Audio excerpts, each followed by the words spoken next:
The obsidian walls of the Grand Council chamber reflected the stars, visible through the transparent ceiling dome, giving the impression that the 23 Vazrathi officials, seated around the circular table, were floating in deep space itself.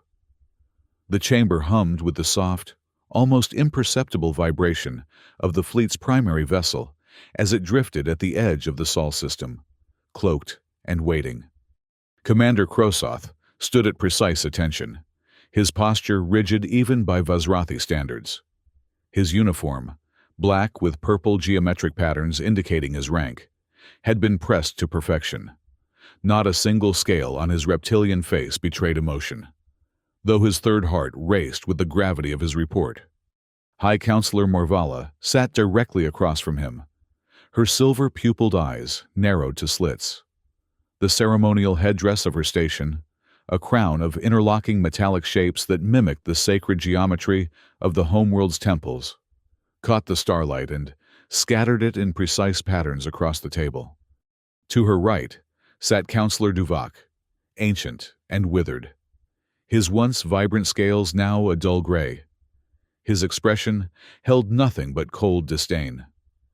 To her left was Counselor Vex, younger but no less severe, his claws tapping an impatient rhythm on the obsidian surface. And there, standing silent in the shadows behind the High Counselor's seat, loomed the imposing figure of Grand Executor Gilarax. Even motionless, Gilarax radiated lethal potential. 7 feet of evolved predator, the living weapon of the Vazrathi Empire, had not spoken a word since Krosoth entered. But his presence alone had caused the commander's scales to tighten with instinctive fear.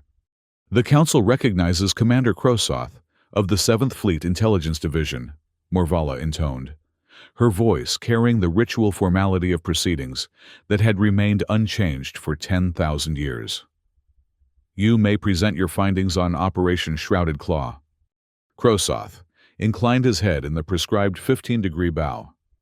High Counselor, esteemed Council, I bring the final analysis of our reconnaissance mission to Earth. Proceed, Counselor Duvak rasped, his ancient voice like stones grinding together. Krosoth activated the holographic display embedded in the table's center. A 3-dimensional rendering of Earth appeared, slowly rotating to reveal the positions of the 17 stealth cruisers that had been deployed around the planet. Red markers indicated the locations where each had been detected and subsequently neutralized. As ordered, we deployed our most advanced stealth vessels to test Earth's defensive capabilities. Krosoth began. Each cruiser was equipped with the latest quantum displacement technology, rendering them theoretically invisible to all known detection methods.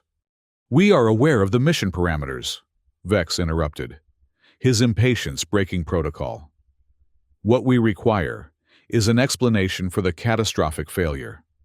Krosoth's outer eyelids flickered, the Vazrathi equivalent of a nervous swallow. Of course, Counselor. The mission proceeded according to plan for the first 72 Earth hours. Our vessels successfully penetrated Earth's defensive perimeter and established observation positions above key military and governmental installations. The hologram zoomed in on a particular cruiser hovering above a nondescript building in the North American continent. Cruiser 17 maintained position above the human military installation designated Pentagon for 3 full rotations without detection. Krosoth continued. On the 4th rotation, at precisely 0743 local time, the stealth systems across all 17 vessels simultaneously failed.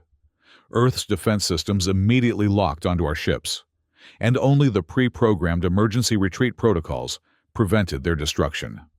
High Counselor Morvala leaned forward, her headdress catching the light in a momentarily blinding flash. Commander Krosoth, she began, her voice dangerously calm. Are you suggesting that the humans possess technology capable of detecting our latest stealth systems? Systems that required 17 cycles of development, 8 trillion credits in research, and the sacrifice of an entire moon as a testing ground? Krosoth's third heart pounded harder. High Counselor, the evidence suggests... Enough! Morvala erupted, slamming a clawed hand on the table with such force that the hologram briefly distorted. "I want the truth, Commander. How did primitive humans, barely 2 centuries into their space age, defeat technology that our greatest minds spent nearly 2 decades perfecting?" The chamber fell silent. Even the ship's hum seemed to fade in the wake of the High Counselor's outburst. Krosoth knew that his next words could determine not only his career, but potentially his lifespan. "High Counselor, esteemed council," he began carefully. "Our analysis indicates that the stealth systems were not overcome by superior technology, but rather by accident." A murmur rippled through the chamber. Counselor Vex's claws stopped their tapping. "Explain," Morvala demanded. Krosoth touched a control, and the hologram shifted to show the interior of a human facility. A single human male, in what appeared to be a military uniform, was walking down a corridor, holding a container. "This is Lieutenant James Henderson of the United States Space Force," Krosoth explained. At precisely 0743 local time, he was carrying a container of a hot beverage called coffee when he tripped over an improperly secured floor cable. The hologram played the sequence, the human stumbling, the container flying from his hands, the dark liquid splashing across a control panel. Alarms immediately began flashing. The liquid created a short circuit in their detection array, which generated an unexpected counter-resonance wave that interacted with our stealth field harmonics. Krosoth paused, aware of how absurd it sounded. The wave pattern precisely matched the disruptive frequency of our quantum displacement technology, by pure chance. The silence that followed was absolute. Then, slowly, Counselor Duvak began to laugh, a dry, rattling sound that had not been heard in the chamber for decades. 17 cycles, he wheezed between laughs. 8 trillion credits, a moon, and we were defeated by a spilled beverage. High Counselor Morvala did not share in the humor. Her silver eyes had turned to ice. "This is unacceptable," she hissed. "The Vazrathi Empire does not suffer humiliation. We have conquered 47 worlds across 3 galaxies. We have bent the laws of physics to our will. We have evolved beyond the need for sleep, for leisure, for inefficiency. And now we are to accept that our greatest technological achievement was undone by a clumsy human and his coffee." She rose to her full height, her ceremonial robes cascading around her like liquid shadow. "This insult cannot stand. The humans must be taught respect."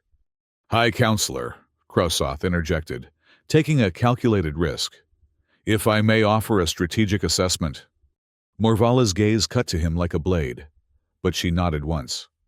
"Our technological advantage appears to be compromised," Krosoth said carefully. "The humans' chaotic nature and propensity for unorthodox solutions makes them unpredictable opponents in conventional warfare. Our initial intelligence may have underestimated their potential threat level." "You suggest we retreat?" Vex asked incredulously, his scales flushing with anger. "Before a species that has not yet colonized its own moon?" "No, Counselor," Krosoth replied. "I suggest we rely on older traditions, more honorable methods that cannot be undone by spilled beverages." Now he had their attention. Even Gilarax shifted slightly in the shadows. "The ancient rite of champion combat," Krosoth proposed.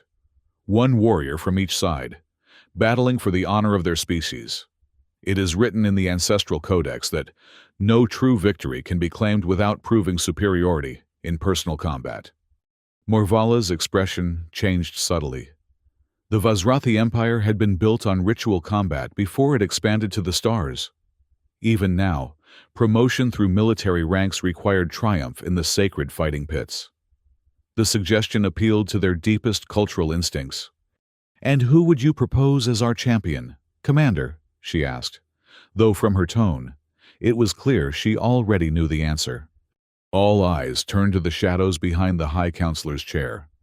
"The Grand Executor has no equal in combat," Krosoth stated simply. 17 planetary champions have fallen to his claws.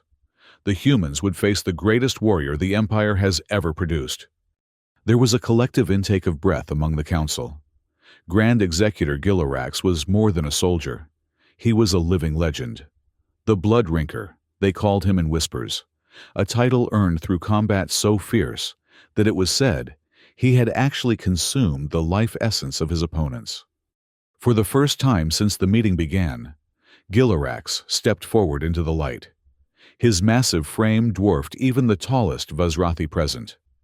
Unlike the others, his scales were a deep crimson, marked with ceremonial scars that recorded each of his victories. The bioluminescent patterns beneath his translucent outer scales pulsed with a deep purple, the color of restrained aggression. "I accept this honor," Gilorax spoke, his voice surprisingly soft for a creature of his size. "The humans will learn respect through pain, as all lesser species must." High Counselor Morvala considered for a long moment, then nodded. "It is decided. Commander Krosoth, you will transmit the formal challenge to Earth's leadership immediately. The rite of champion combat will be observed with all traditional protocols." "As you command, High Counselor," Krosoth replied with another precise bow. "Counselor Vex," Morvala continued, "prepare the sacred arena aboard the ceremonial vessel. It must be adjusted for Earth gravity and atmosphere to ensure no claims of advantage can be made." "It will be done," Vex acknowledged. "This council is adjourned," Morvala declared. "May the ancestors witness our restoration of honor." As the council members filed out, Commander Krosoth remained, waiting until only he and Gilorax were left in the chamber. "Grand Executor," Krosoth began hesitantly, "there is something you should know about humans." Gilorax's bioluminescent patterns flashed briefly. "Save your concerns, Commander. I have studied their physiology. They are soft, fragile creatures with no natural weapons. Their bones break easily. Their skin tears like fabric. They tire quickly and feel pain acutely." A smile spread across his reptilian features, revealing rows of serrated teeth. "This will not be a battle. It will be a demonstration." With that, the Grand Executor swept from the room, leaving Krosoth alone with his misgivings. The commander turned back to the hologram, still displaying the human who had inadvertently foiled their stealth technology. The man was now frantically trying to mop up the spilled coffee with what appeared to be paper documents, making the situation considerably worse. Krosoth couldn't shake the feeling that they were all missing something important about these chaotic, unpredictable creatures. 3 hours later, Krosoth stood in his private communications chamber, staring at the response that had just arrived from Earth. He read it a third time, unable to fully process what he was seeing. The formal challenge had been transmitted exactly as tradition dictated. A solemn declaration invoking the ancient rites, detailing the terms of honorable combat, the ceremonial preparations required, and the sacred oath that both sides would abide by the outcome. The human response was 2 words: "Hell yeah." Before Krosoth could determine if this was some form of diplomatic code, a second message arrived with slightly more detail. "United Earth Defense Force accepts your challenge. Our champion will arrive at the coordinates you provided in 24 hours.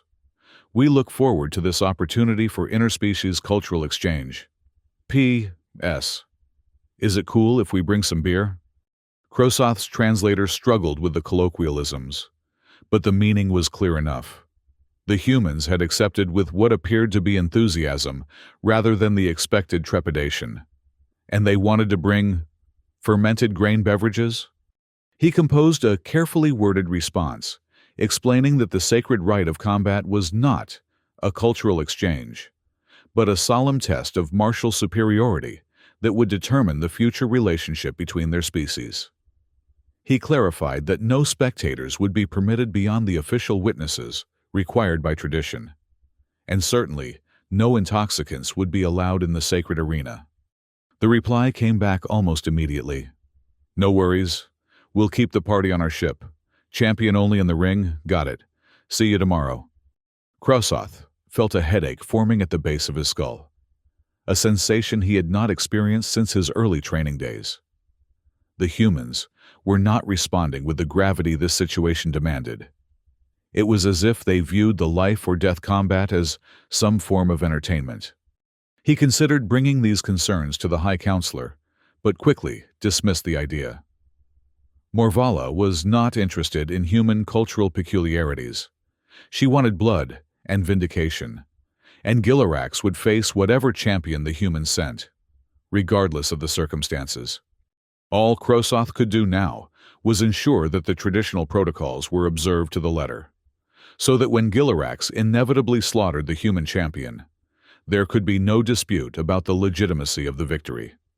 The following day, Krosoth stood in the docking bay of the ceremonial vessel, awaiting the arrival of the human delegation. The Grand Executor was already in the preparation chamber adjacent to the arena, undergoing the ritual purification and meditation that preceded combat. The bay's atmospheric shields shimmered as a small human craft approached. Krosoth had expected a military vessel, perhaps their equivalent of a ceremonial transport. What emerged from Earth's upper atmosphere, however, looked more like a civilian shuttle. Its hull was painted with bright colors and what appeared to be stylized flames. Emblazoned across its side in large letters was the phrase, "Party Barge." As the craft docked and its airlock cycled, Krosoth straightened his posture and prepared to receive what he assumed would be Earth's military leadership and their chosen champion, likely their most disciplined and decorated warrior. The airlock hissed open, releasing a cloud of what Krosoth's sensors identified as water vapor mixed with artificial fruit scents. Through this fog stepped a single human male in a wrinkled uniform. He was of average height for his species, with short cropped hair and several days' worth of facial stubble. His eyes were bloodshot, and he squinted against the light of the docking bay as if it caused him pain. "Yo," the human said, raising a hand in what might have been a salute or simply a wave. "Staff Sergeant Jack Murphy, United States Marine Corps. I'm your guy." Krosoth blinked all three of his eyelids in succession. "You are Earth's champion." "That's what they tell me," Murphy replied, then winced and pressed a hand to his temple. "Listen, you got any water around here? Or maybe like a space Bloody Mary? Had a little going-away party last night that got out of hand." The translator rendered Bloody Mary as hemorrhaging female human, causing Krosoth momentary confusion before he realized it must be some form of beverage name. "Staff Sergeant Murphy," Krosoth began formally. "I am Commander Krosoth, appointed witness for the Vazrathi Empire. I will escort you to the preparation chamber, where you may ready yourself for the sacred combat." Murphy nodded, then immediately grimaced as if the motion had been a mistake. Cool. Lead the way, Commander." "Sorry. What was it?" "Krosoth." "Krosoth, got it. Hey, nice scales. By the way, very shiny." Krosoth was not prepared for the compliment and found himself momentarily at a loss for words. The traditional response to being presented with an opponent's champion was a formal acknowledgement of their warrior status, followed by a solemn vow to witness their honorable defeat. "Your scales are shiny" was not in the protocol manual. "Thank you," he managed, then added, "Your skin appears to be functioning adequately." Murphy laughed, then clutched his head again. "Oh man, don't make me laugh. My brain's trying to escape through my eyeballs." As they walked through the corridors of the ceremonial vessel, Krosoth noted with growing concern that the human showed none of the focused intensity one would expect from a warrior preparing for mortal combat. Instead, he seemed distracted, commenting on the ship's architecture and asking casual questions about Vazrathi biology. "So you guys have 3 hearts? That's wild. Is that like a backup system? Or do they all do different jobs?" "The primary heart circulates blood to the brain and sensory organs," Krosoth found himself explaining, despite his better judgment. "The secondary heart serves the muscular system, and the tertiary heart maintains our internal temperature regulation. Huh, that's actually pretty cool. Efficient design. Murphy paused to examine a decorative wall panel. Hey, is this real gold? It is an alloy of 17 precious metals found only on our homeworld, Krosoth replied stiffly. Staff Sergeant Murphy, may I inquire as to your combat specialties? For the official record. Murphy shrugged. I'm pretty good at not dying. I guess. 8 years in, 4 combat deployments. Nothing special. Just your basic grunt work. Though I did win the base beer pong tournament 3 years running. Krosoth's translator struggled with beer pong, eventually rendering it as fermented grain projectile competition, which did nothing to clarify matters. They arrived at the preparation chamber, a Spartanly decorated room with a single bench and a small pool of purified water for ritual cleansing. You have 1 hour to prepare yourself according to your traditions, Krosoth explained. The combat will begin when the 3 ceremonial horns are sounded. You may bring 1 weapon of your choosing, provided it is powered by your own physical strength and not by external energy sources. Murphy looked around the Spartan room. Got any coffee in here? Krosoth's scales tightened involuntarily at the mention of the beverage that had caused so much trouble. You wish to bring coffee as your weapon? What? No, man. I just need something for this hangover. Coffee, aspirin, raw eggs, whatever you've got. Understanding dawned on Krosoth. The human was suffering from the after effects of voluntary intoxication, on the eve of life or death combat, no less. This was beyond irregular. It was practically suicidal. I will see what can be arranged, Krosoth said, backing toward the door. 1 hour. Staff Sergeant Murphy. As the door closed behind him, Krosoth heard Murphy mutter, God, I hope these alien toilets make sense. Krosoth hurried through the corridors, his mind racing.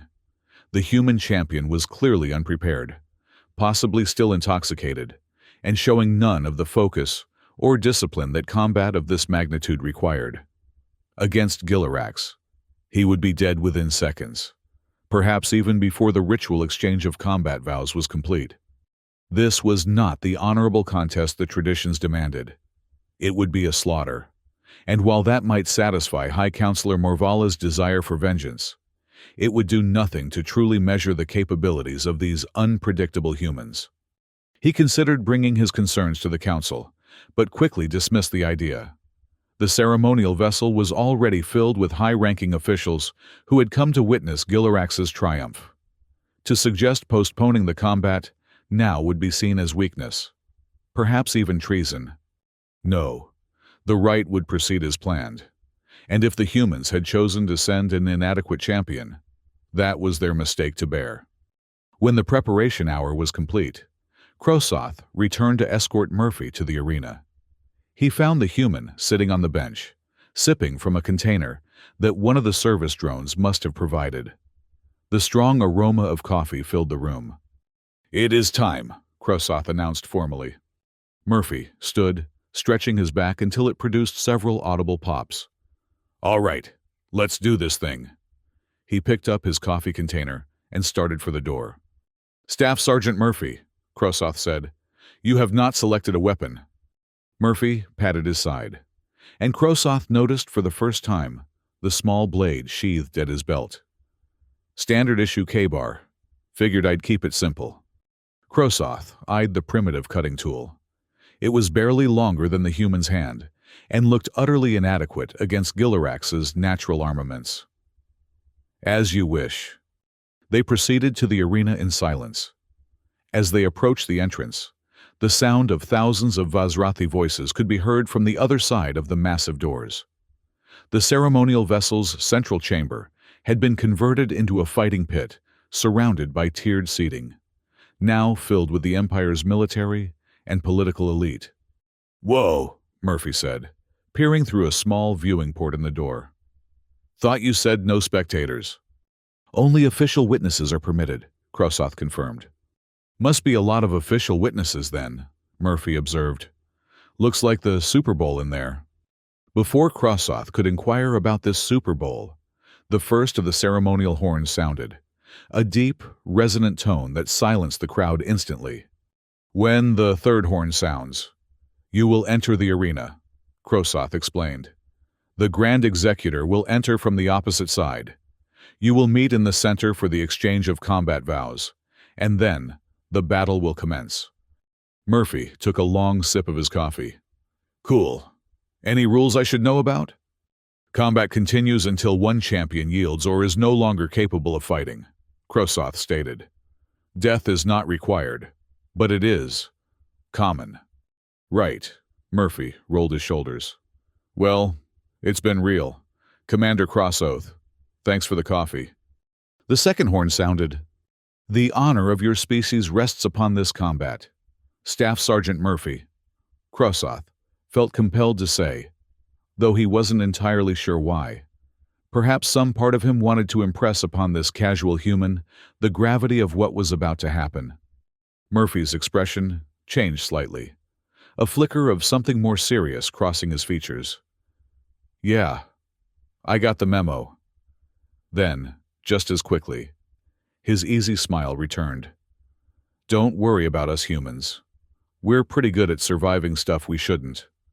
The third horn blared, and the massive doors swung open. The arena was a perfect circle, its floor covered in red sand imported from the Vazrathi homeworld. The gravity and atmospheric composition had been adjusted to Earth standard, as promised, though the lighting remained set to the Vazrathi preference for slightly dimmer conditions. Murphy stepped out into the arena, coffee in one hand. His posture relaxed as if he were entering a social gathering rather than mortal combat. A murmur rippled through the assembled witnesses, confusion, perhaps, or disbelief at the casual demeanor of the human champion. From the opposite side of the arena, Grand Executor Gilarax emerged. His massive frame seemed even larger in the combat setting, his crimson scales gleaming under the arena lights. He had forsaken armor, as was traditional, wearing only a ceremonial belt that signified his rank. The bioluminescent patterns beneath his scales pulsed with bright purple, the color of aggression, of a predator prepared to strike. The two champions approached the center of the arena. The contrast could not have been more stark. Gilarax towering over Murphy by nearly 2 feet. His muscular form, a testament to evolutionary perfection. Murphy looking almost comically small in comparison, still sipping his coffee, his wrinkled uniform bearing what appeared to be a fresh stain. "What is that smell?" Gilarax demanded, his voice carrying easily across the now silent arena. Murphy sniffed his uniform. "Oh, probably a mix of things. Sweat, tequila from last night, maybe some breakfast burrito."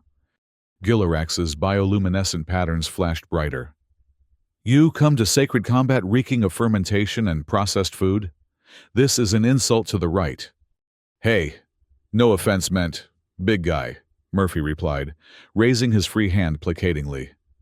"I clean up nice when I have warning, but this whole champion of humanity thing was kind of sprung on me last minute." In the official witness box, Crossoth saw High Counselor Morvala's expression darken. This was indeed a breach of protocol. Champions were expected to purify themselves before combat, not arrive smelling of intoxicants. Gilarax's massive clawed hand clenched into a fist. "You will regret this disrespect, human." The ceremonial marshal stepped forward, a tall Vazrathi in elaborate robes. "Champions, you will now exchange the sacred vows of combat." Gilarax straightened to his full height and placed his right hand over his primary heart.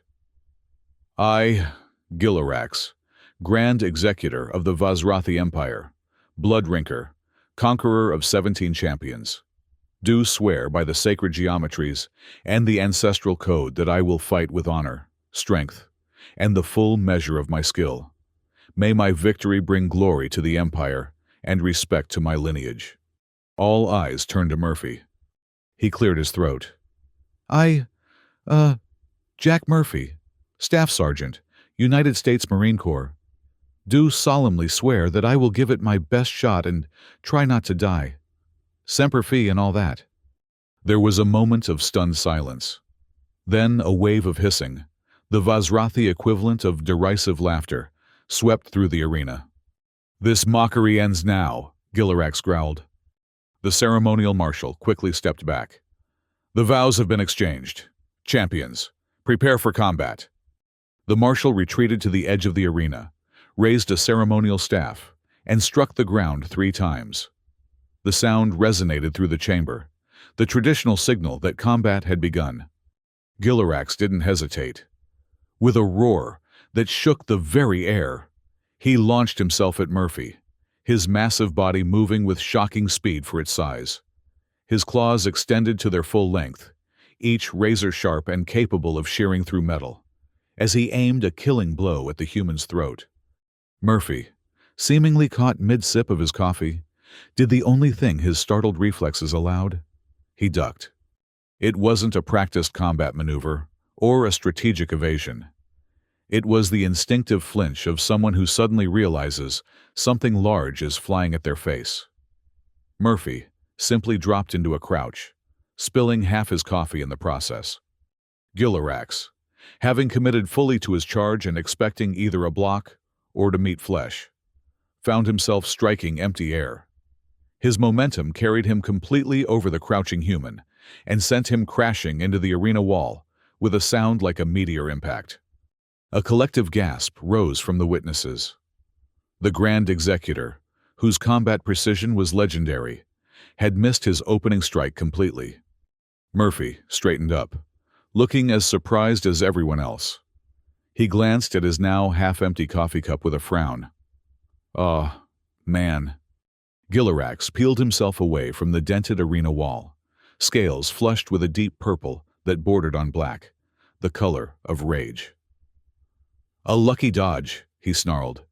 "It will not happen twice." This time, he approached more cautiously, circling Murphy with predatory focus. The human turned to keep facing him, but made no move to attack or even to raise his blade from its sheath.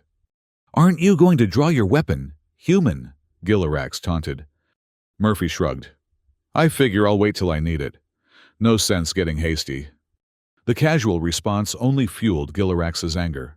With practiced precision, he feinted to the left, then struck from the right. His claws aimed at Murphy's side where humans had vulnerable organs.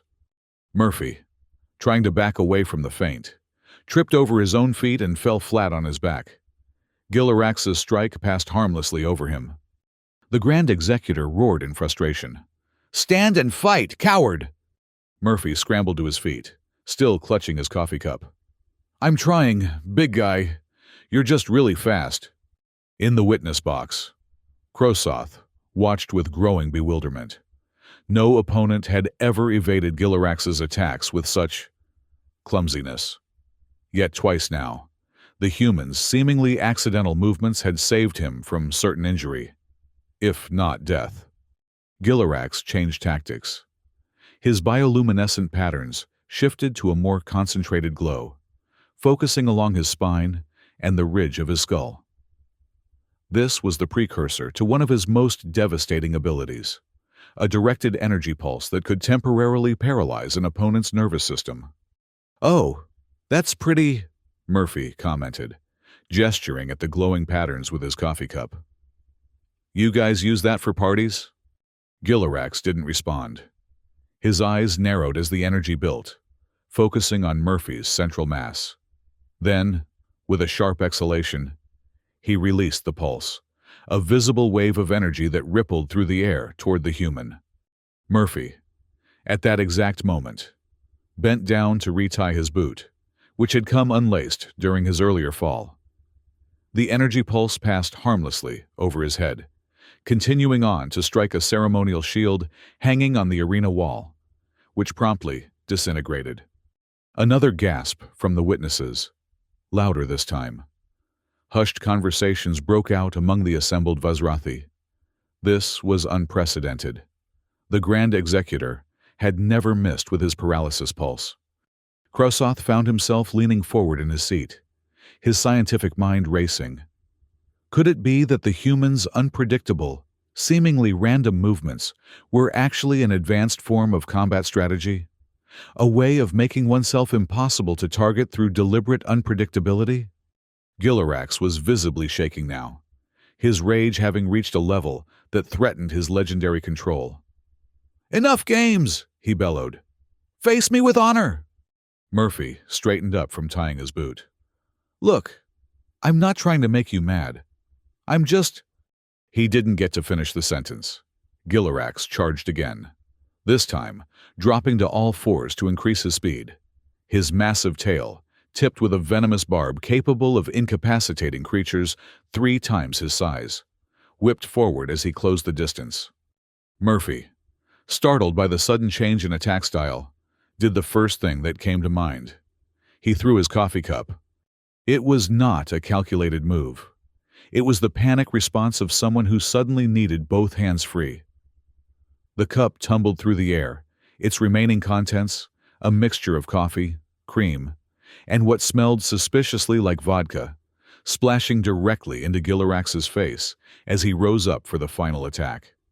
The liquid struck the Grand Executor's eyes, temporarily blinding him and causing a burning sensation that his species was particularly susceptible to.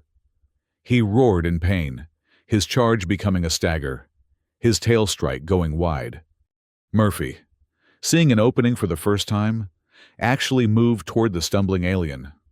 "Hey, you okay? I didn't mean to." Gilarax, fighting through the pain and partial blindness, lashed out blindly. One massive clawed hand caught Murphy across the chest, shredding his uniform and sending him flying across the arena. The human hit the sand hard, rolling several times before coming to rest face down and motionless. A cheer erupted from the Vazrathi witnesses. Finally, the combat was proceeding as expected. Gilarax wiped the irritating liquid from his eyes, his vision clearing enough to see his fallen opponent.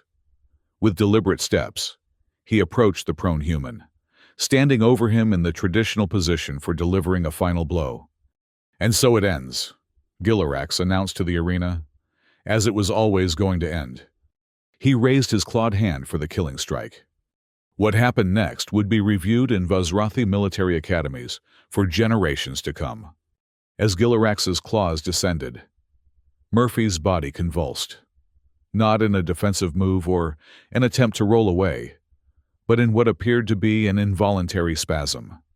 His entire torso heaved, and a projectile of partially digested food and alcohol erupted from his mouth, directly onto Gilarax's legs and lower torso.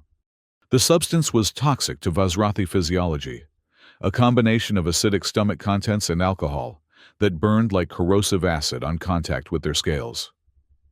Gilarax howled, stumbling backward, frantically trying to wipe away the burning matter. Murphy pushed himself to his knees, wiping his mouth with the back of his hand. "Sorry," he managed to say between heaves. "Mixing coffee and tequila. Bad idea." The arena had gone completely silent. Nothing in the ancient combat protocols covered this situation. Gilarax, recovering from the initial shock, looked down at his scales, which were already showing signs of discoloration where the human's stomach contents had made contact. His bioluminescent patterns had shifted to a mottled yellow-green, the color of confusion and distress. "What manner of biological weapon is this?" he demanded, his voice hoarse with disgust. Murphy finally managed to stand, though he looked unsteady. "Just a really bad hangover, man. Nothing personal." In the witness box, High Counselor Morvala had risen to her feet, her expression a mixture of revulsion and disbelief. Counselor Vex was frantically consulting an ancient text, presumably searching for some precedent for what they were witnessing. Krosoth found himself torn between scientific fascination and diplomatic horror. The human had just demonstrated that their bodily fluids were naturally caustic to Vazrathi biology, a defense mechanism they hadn't anticipated. Gilarax, his pride wounded more severely than his scales, let out a battle cry and charged again. This time, However, his movements lacked their earlier precision. The toxins from Murphy's projection were beginning to affect his coordination. Murphy, seeing the charge coming, finally drew his blade, the small K-bar knife that had looked so inadequate earlier. But instead of attempting to use it against the much larger opponent, he simply held it out to the side and spun in a clumsy circle, creating a small zone of danger around himself. Gilarax, unable to stop his momentum entirely, tried to adjust his attack angle to avoid the blade. The maneuver, compromised by his impaired coordination, sent him crashing into the sand several feet from Murphy. The human stopped spinning, clearly dizzy from his own maneuver. "Whoa," he said, staggering sideways. "Bad idea number 2. For nearly 20 minutes, the bizarre combat continued. Gilarax would attack with increasingly desperate and uncoordinated moves. Murphy would avoid them through what appeared to be sheer luck or clumsiness. Occasionally, the human would make what looked like an attack, but would invariably trip, stumble, or otherwise fail to connect. Yet somehow, these failures often resulted in Gilarax injuring himself in response. By the time the traditional 20-minute horn sounded, signaling the point at which champions could honorably request a pause, Gilarax was battered, disoriented, and covered in various human fluids. His legendary speed and precision were nowhere to be seen. His bioluminescent patterns had faded to a dull blue, the color of exhaustion and defeat. Murphy, despite a few shallow cuts and what would later develop into impressive bruises, was still on his feet. He looked terrible, pale, sweaty, and occasionally dry-heaving, but fundamentally intact. In the witness box, Krosoth made a decision. Rising to his feet, he addressed the ceremonial marshal. "As appointed witness for the Empire, I invoke the right of intervention for medical necessity." It was a rarely used provision in the combat code, but valid when a champion's life was at risk from something other than honorable wounds. In this case, Krosoth suspected that the continued exposure to human biochemistry might cause Gilarax lasting harm. The marshal, clearly relieved to have a way to end this increasingly disturbing spectacle, nodded and struck his staff against the ground once. "Combat is suspended for medical assessment." Medical drones immediately entered the arena, surrounding Gilarax and beginning to neutralize the toxic substances on his scales. The Grand Executor, once the most feared warrior in the Empire, did not protest the intervention. He simply stood there, swaying slightly, his expression one of complete bewilderment. Murphy, realizing that the fight had been paused, sheathed his knife. He approached Gilarax cautiously, stopping a respectful distance away. "Hey, no hard feelings, right?" he said, extending his hand in the human gesture of reconciliation. "You're a hell of a fighter. Really had me on the ropes there." Gilarax stared at the extended hand as if it might contain yet another toxic surprise. But slowly, with the careful deliberation of one who has just had his entire worldview shattered, he extended his own massive clawed hand and awkwardly clasped Murphy's. "You fought with methods I could not anticipate," Gilarax acknowledged, his voice stripped of its earlier arrogance. "Perhaps there is more to combat than I have learned in my 17 victories." Murphy nodded. "Chaos is a weapon too, man. Sometimes the best move is no move at all." The human's words, simple as they were, contained a wisdom that Krosoth suspected would be studied by Vazrathi strategists for years to come. As medical personnel led both champions from the arena, Krosoth turned to face High Counselor Morvala and the rest of the council. Their expressions ranged from shock to outrage to thoughtful contemplation. "The human champion has survived the traditional 20-minute mark against the Grand Executor," Krosoth stated formally. "By the ancient codes, this constitutes a demonstration of worthy opposition. I submit that the right of combat has fulfilled its purpose in revealing the true nature of our potential adversaries." Morvala's silver eyes narrowed. And what nature is that, Commander Krosoth? Unpredictability, Krosoth replied simply. A chaos that cannot be calculated or countered through conventional means. The same unpredictability that allowed a spilled beverage to defeat our stealth technology. Counselor Duvok, who had watched the entire spectacle in uncharacteristic silence, now spoke. Perhaps, the ancient Vazrathi mused, there is wisdom in recognizing when an opponent operates outside our understanding. The first step to countering chaos is to study it. Morvala did not look pleased, but she did not disagree. With a curt nod, she rose.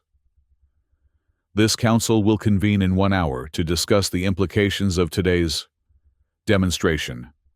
Commander Krosoth, you will attend to the human champion and ensure he is treated according to diplomatic protocol.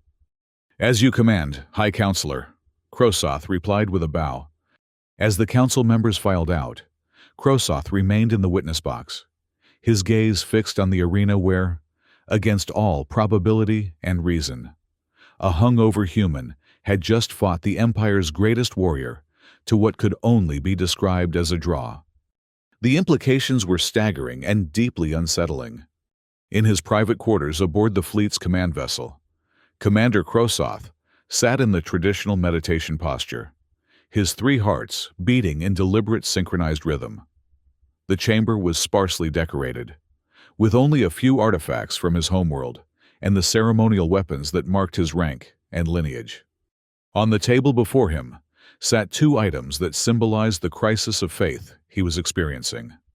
On one side, a crystal cube containing a 3-dimensional reproduction of the sacred geometries, the mathematical principles that had guided Vazrathi civilization for 10,000 years. On the other, a simple ceramic mug filled with the human beverage called coffee, which he had ordered synthesized for study. The events in the arena had shaken him more deeply than he cared to admit. As a military intelligence officer, he had built his career on the Vazrathi principles of order, precision, and predictability. Their entire strategy of galactic conquest was built on these foundations. The belief that with sufficient data and processing power, all outcomes could be calculated, all resistance quantified and overcome. The humans challenged this fundamental assumption. Their champion had prevailed not through superior strength or skill, but through what appeared to be pure chaos, actions so random that they could not be predicted or countered effectively. Krosoth reached out and lifted the coffee mug, studying the dark liquid inside. Such a simple thing. Yet it had twice now upended Vazrathi plans, first disabling their stealth technology, then serving as an improvised weapon in the arena.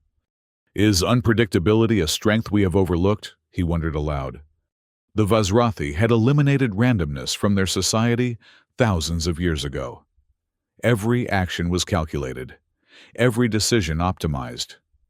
They had even modified their own biology to remove what they considered inefficient emotional responses.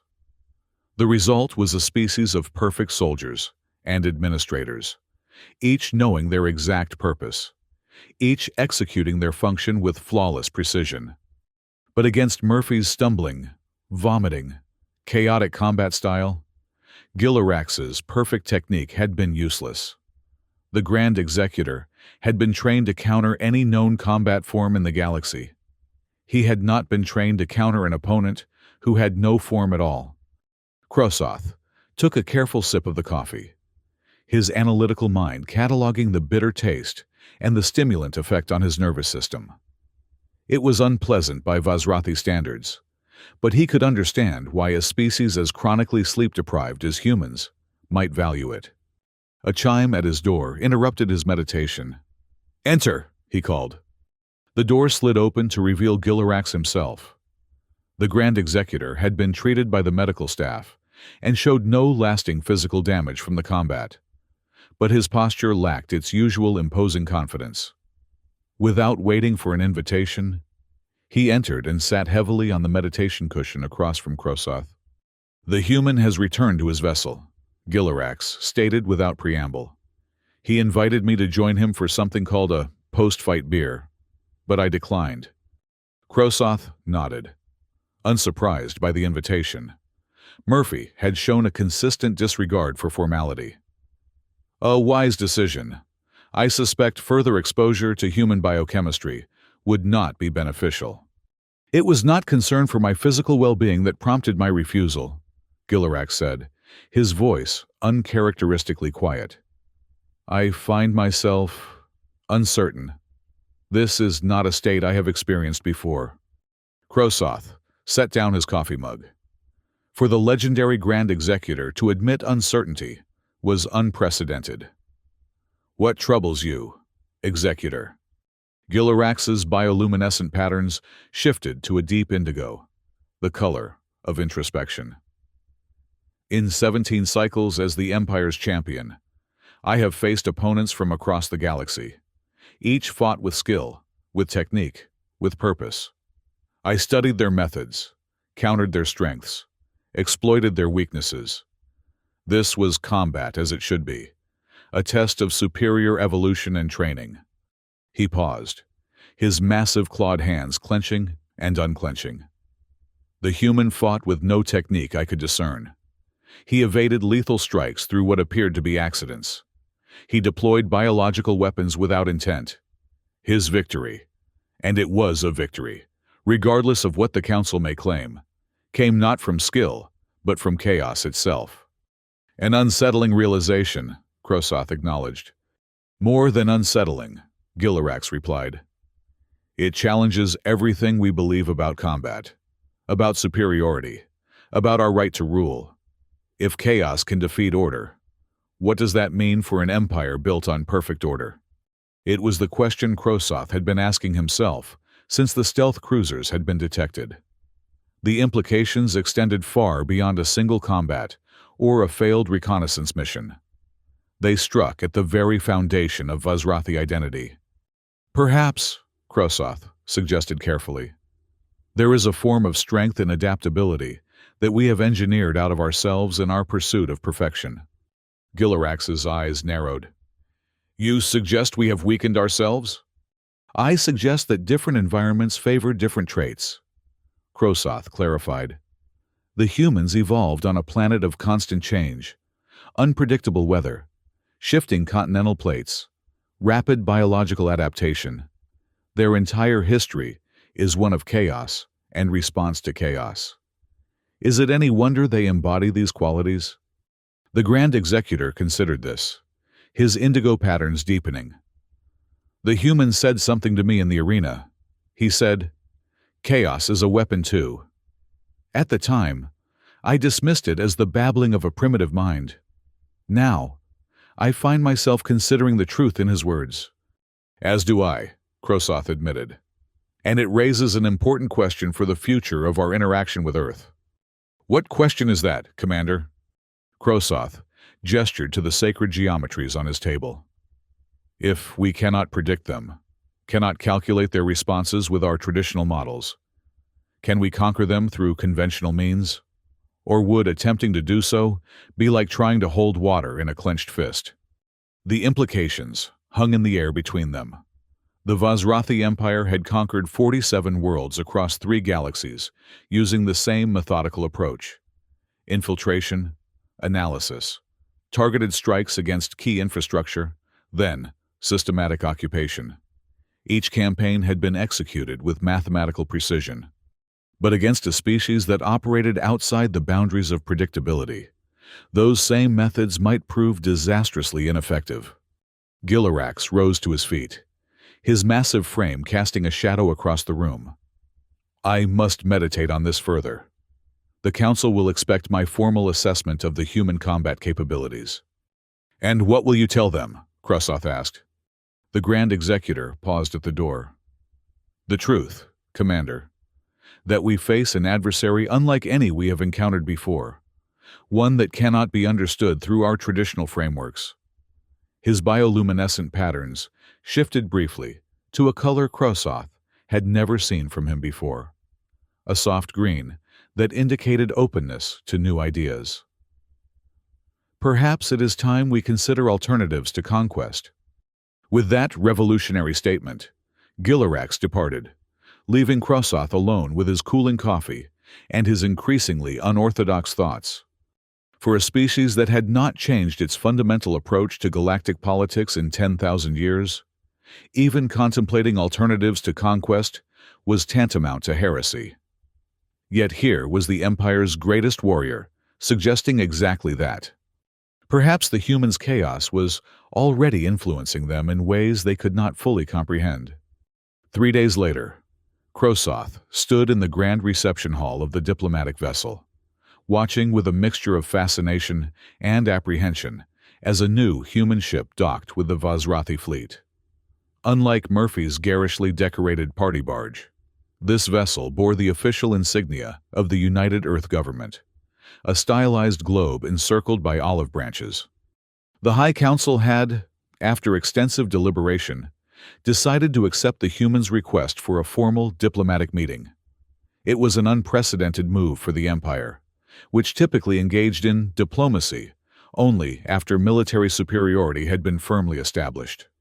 But the chaos demonstrated both by the coffee incident and by Murphy's combat performance had given even the most hawkish council members pause. Better to understand these unpredictable creatures before deciding how to proceed. The council had reasoned. Krosoth suspected that their curiosity played a larger role in the decision than any would openly admit. The Vazrathi had not encountered a truly novel species in over 3,000 years. The airlock cycled, and a small delegation of humans entered the reception hall. At their head was a woman of East Asian descent, dressed in formal attire that Krosoth's cultural database identified as a business suit. She carried what appeared to be several containers of varying sizes. "Commander Krosoth," she greeted him with a respectful bow. "I am Ambassador Yumi Takagi, representing the United Earth Government. Thank you for agreeing to this meeting." Krosoth returned the bow at precisely the same angle, a gesture of diplomatic equality. "Ambassador Takagi, the High Council awaits your presentation." Takagi smiled. "Before we proceed to the formal meeting, I've brought some gifts, a tradition among humans when establishing new relationships." She held out the containers she carried. "These are various preparations of coffee from different Earth regions, along with some of our favorite companion foods, cookies, pastries, and several varieties of hot sauce." Krosoth blinked all 3 eyelids in succession. After the chaos caused by coffee, the humans were bringing more of it as a diplomatic gift? And what was this hot sauce? "That is most unexpected, Ambassador," he managed to say. "I understand your hesitation," Takagi replied, her smile warm but knowing. "Rest assured, all items have been analyzed for chemical compatibility with Vazrathi biology. The coffee is actually quite beneficial when properly prepared. It contains compounds that can enhance your tertiary heart's efficiency. And the capsaicin in the hot sauce stimulates neurological pathways similar to your traditional meditation enhancers." Krosoth was taken aback by the level of research the humans had clearly conducted on Vazrathi physiology. Their intelligence capabilities were apparently more sophisticated than the Empire had estimated. "Your thoroughness is appreciated," he said, accepting the gifts with formal gravity. "The Council will be intrigued." As they walked toward the Council chamber, Takagi maintained a stream of light conversation, inquiring about Vazrathi cultural practices and offering information about Earth in return. Her approach was strikingly different from the formal diplomatic protocols Krosoth was accustomed to, where each word was carefully measured and every topic negotiated in advance. Yet, there was a method to her seemingly casual approach. She was establishing rapport, creating a foundation of personal connection before the official negotiations began. It was diplomacy, conducted in the same unpredictable, adaptable manner that Murphy had fought, without rigid form, yet surprisingly effective. The High Council had arranged a formal reception, with all 23 members present in their ceremonial regalia. High Counselor Morvala sat at the center of the crescent-shaped table, her silver eyes watching the human delegation with calculated intensity. Ambassador Takagi approached the designated speaker's position and bowed deeply to the assembled council. "Esteemed High Counselor, honored Council of the Vazrathi Empire," she began.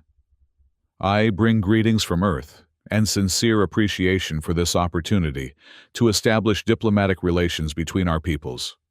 Morvala inclined her head slightly. "The Empire acknowledges your greeting, Ambassador Takagi. You may present your government's position." What followed was unlike any diplomatic exchange in Vazrathi history. Rather than beginning with formal positions and demands, Takagi started by opening the containers of coffee and hot sauce she had brought, inviting the council members to experience these human cultural products firsthand. "Before we discuss treaties and boundaries," she explained, "we believe it's important to share something of ourselves with you." Initially, the council members were hesitant, but curiosity eventually overcame their reserve. Soon, the formal reception had transformed into something more akin to a cultural exchange. Vazrathi officials cautiously sampling human foods, human aides demonstrating how to properly brew coffee, conversations spreading across the chamber as the rigid protocol gradually relaxed. Krosoth watched in amazement as High Counselor Morvala herself engaged in an animated discussion with Takagi about the properties of something called sriracha hot sauce, which apparently produced a pleasant warming sensation in Vazrathi neural pathways. Even Grand Executor Gilarax had emerged from his self-imposed isolation to attend the reception. He and Staff Sergeant Murphy, who had been invited as part of the delegation due to his new status as the guy who didn't die fighting the alien champion, were engaged in what appeared to be a surprisingly amicable comparison of battle scars. "You know," Murphy was saying, pointing to a long scar on his forearm. "Got this one from a broken beer bottle in Singapore. Guy didn't even mean to cut me. He was trying to open the bottle against a table edge and it shattered." Gilarax nodded with newfound appreciation for the role of accident in combat. The unintended wound often proves most decisive. After the informal reception had continued for some time, Ambassador Takagi finally returned to the speaker's position to present Earth's formal proposal. The atmosphere in the chamber had transformed, no longer tense with the anticipation of conflict, but alive with genuine curiosity. "High Counselor, honored Council," Takagi began. "Earth proposes not merely peace between our peoples, but active cooperation. We offer trade and resources unique to our respective worlds, cultural exchange programs, and joint research initiatives in areas of mutual interest." She paused, her expression serious but hopeful. "We understand that the Vazrathi Empire has traditionally expanded through conquest, but we believe we can offer something more valuable as allies than as subjects. Our very differences, your order and precision, our adaptability and, yes, our chaos, can complement each other in ways that benefit both our civilizations." Morvala's silver eyes studied the human ambassador for exactly 12.7 seconds, Krosoth counted, before she responded. "Your proposal is unorthodox, Ambassador Takagi. The Empire does not traditionally form alliances with species we have only just encountered." "With respect, High Counselor," Takagi replied, "neither do you traditionally find your stealth technology disabled by spilled beverages, or see your champion fought to a standstill by a hungover Marine. Perhaps unorthodox approaches are what both our peoples need right now." A murmur ran through the council at her boldness, but Morvala's expression showed a flicker of what might have been appreciation for the direct approach. "You make a compelling point," the High Counselor acknowledged. "The Council will require time to consider your proposal in full. However, I am authorized to agree in principle to continued diplomatic contact while deliberations proceed." It was a small concession by Vazrathi standards, but Krosoth recognized it for the momentous shift it represented. The empire that had conquered 47 worlds was now considering an alliance with a species they had planned to subjugate just days earlier. "Thank you, High Counselor," Takagi said with another respectful bow. Earth looks forward to building a relationship based on mutual respect and shared interests. As the formal portion of the meeting concluded, the reception returned to its more casual atmosphere. Krosoth found himself approached by Ambassador Takagi, who offered him a cup of coffee prepared in what she called the Japanese style. "Commander Krosoth," she said as he accepted the beverage, "I understand you've been assigned as our primary liaison going forward." "That is correct, Ambassador," he confirmed. "The Council believes my experience with human unpredictability makes me uniquely qualified for the role." Takagi smiled. "We've requested that Staff Sergeant Murphy remain as part of our diplomatic team as well. Despite his unconventional methods, he seems to have established a certain rapport with your people."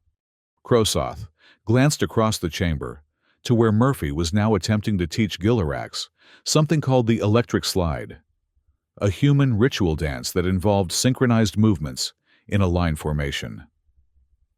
The Grand Executor, to Krosoth's utter astonishment, was making a sincere effort to follow the instructions, though his massive frame and tail made certain steps challenging. "A most unexpected development," Krosoth observed, "but perhaps appropriate given recent events." "Actually," Takagi continued, her voice lowered slightly, "Murphy has been offered a more formal role as a cultural attaché. If relations continue to develop positively, he'll undergo 12 weeks of diplomatic training before returning for an extended assignment." Krosoth nearly spilled his coffee. "Staff Sergeant Murphy, a diplomat?" Takagi's eyes twinkled with amusement. "Sometimes the best diplomats are those who never intended to be diplomats at all. His authentic approach seems to resonate with your people, particularly with Grand Executor Gilarax." Watching Murphy and Gilarax attempt their synchronized dance, surrounded by curious Vazrathi officials, Krosoth could not deny the truth in her words. The human's chaotic, unfiltered nature had accomplished what no carefully calibrated diplomatic approach could have. It had made the Vazrathi question their own assumptions about superiority and inferiority, about strength and weakness, about order and chaos. "I believe you may be right, Ambassador," Krosoth acknowledged, "though I shudder to think what the next diplomatic reception might involve, if he is given official sanction." Takagi laughed, a warm, genuine sound that drew curious looks from nearby Vazrathi. "That's precisely the point, Commander. Unpredictability keeps things interesting. It prevents stagnation. It forces growth and adaptation." She raised her own cup of coffee in a small toast. "Two unlikely alliances, and the unpredictable future they might create." Krosoth, finding himself warming to this human custom of symbolic gestures, raised his cup in return. "Two unlikely alliances," he echoed, "and the unpredictable future." As their cups clinked together, he reflected that for a species that had eliminated randomness from their society millennia ago, the Vazrathi were about to experience a great deal of unpredictability. And perhaps, though it would take time for his ordered mind to fully accept this, that was not entirely a bad thing. Across the chamber, Gilarax had finally mastered the basic steps of the electric slide and was leading a line of increasingly enthusiastic Vazrathi officials across the reception floor, their formal dignity temporarily set aside in favor of this strange, new experience. Chaos, it seemed, was indeed a weapon, but also, potentially, a gift, one that the perfectly ordered Vazrathi Empire might have needed more than they ever realized.